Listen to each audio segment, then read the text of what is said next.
p.m. on ESPN. A major development at the season's opener for 250 supercross action. David Villeman, number 12 on the Yamaha, is our leader after defending champion Ricky Carmichael experienced a violent crash. He is now on his feet and walking off the track.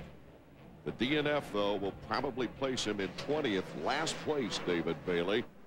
Longevity might separate Jeremy McGrath's records from Ricky Carmichael's. Yeah, Jeremy's been pretty fortunate to be able to steer clear of incidents like that, but Ricky has amazing resolve, and we've seen him bounce back from bad crashes before.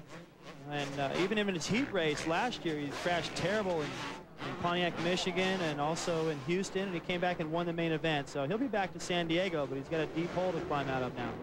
Villeman is our leader, and unfortunately for Jeremy McGrath, he is still having trouble back in mid-pack. Yeah, I think he's pumped up again, Art. I mean, I don't see the aggressive style. His posture looks different. He's about to be lapped. He's going nowhere. And just the opposite. The beautiful style there of David Villeman going through the whoops. And there he goes past Jeremy. Jeremy can do nothing about it. And the funny thing is that Jeremy's been faster than Villeman on all the testing. And it's obvious that he is pumped up or rotting tense. Something is definitely wrong. It happened to him in the heat race as well. And he's just trying to survive right now. Boy, if you tell me before this race started that David Villeman would be leading and lapping Jeremy McGrath with Ricky Carmichael out of the race, I'd say, hey, you got some kind of crystal ball there.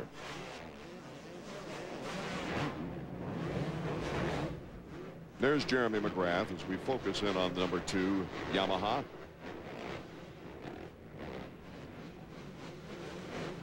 But David Villeman continues to lead as he pulls away. Let's go down for an observation at trackside now. Davey Coombs. One of our contenders out of the race, it's Travis Pastrana. Travis has a problem with the front disc on his bike. Unlike Carmichael, he is not injured, but Pastrana's night almost going as bad as Carmichael's. And it ended about 25 yards further down the track than Ricky's race in that same whoop section. Yeah, his bike might not be looking too good right now, but it was because he crashed once again in the whoops. David Villeman, though, looking as smooth as ever. This will gain him a lot of confidence, especially coming off another win at Bercy in Paris in the offseason. Well, you know, everyone was on his case last year. What's wrong with Villeman? And, you know, he came into the first race with the confidence, same as this year, after having won that triple Bercy crown in Paris, France, defeating Jeremy in the process. It's the second time he's done that. He came in here a little overconfident, had a bad race. He didn't get a chance to bounce back from that at round 2. He broke his ribs and he had trouble breathing for the next 4 or 5 rounds. But here he's healthy.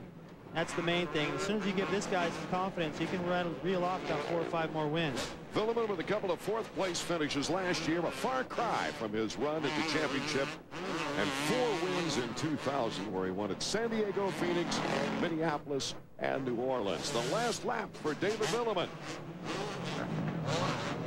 Jeremy there also getting lapped by LaRocco.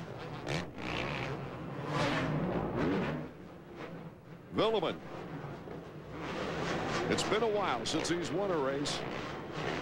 New Orleans in the year 2000, that was round 14, was his last victory. Oh, look out, David. He's been hopping through there with a great rhythm. That's what he was so good on in the 125 class that he rode. He was the first guy to find the best rhythm through the whoop section. He's the only guy I've seen tonight that's been able to jump through 4 and 5 at a time. He's just having fun now. He's on cruise control. LaRocco got pretty close. You see him coming to the corner back there, but as usual, he needs 2 more laps. He battled it out with John Dowd once for the 125 championship with the checkered flag for David Villeman. His 5th career victory, and the first time ever for David right now in America anyway that he wins the first round of a series. Well, he got a good start. He stayed out of trouble. I'm really impressed with the way LaRocco was able to bounce back. There he is there. Checking out the Honda results board now. Villeman, LaRocco in 2nd place with Fonseca in 3rd. A great ride for Michael Byrne in 4th place. And his native Australian, Chad Reed, picking off a 6th place. But the surprises Pastrana 19th and Carmichael 20th.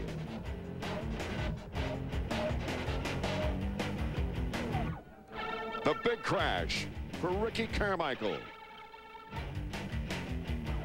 He took a last place finish. Let's go to Davey Combs now, who's with our winner of the 250 opener, David Villeman. How about it, Davey? David, what a fantastic ride. That was the rider we were expecting last year. How did you get your speed back? Yeah, I've been working really hard with Jackie Vimon, and you know, since the last 3 nationals, he is with me, and he helped me a lot. And I wasn't 100%. I like problem with my pelvis this weekend, and you know, I was happy to ride and was sore, and my chiropractor was a weekend on my back, and I'm really happy about this ride. I would have been happy with a podium finish, you know, and you know, I was a little bit lucky tonight, and you know, my Yamaha rode great. I got a great start, I mean, and you know, I rode kind of smooth because the track was kind of gnarly, very slippery. The whoops are really tough, and not just ride smooth, and just that's the first race, you know, don't want to get hurt. Welcome back to the winner's circle. Thanks a lot. Here's our Honda point standings. McGrath a lap down, 13th place, 17 points back. Ricky Carmichael, 24 points down, has gone to the hospital simply for observation. Our next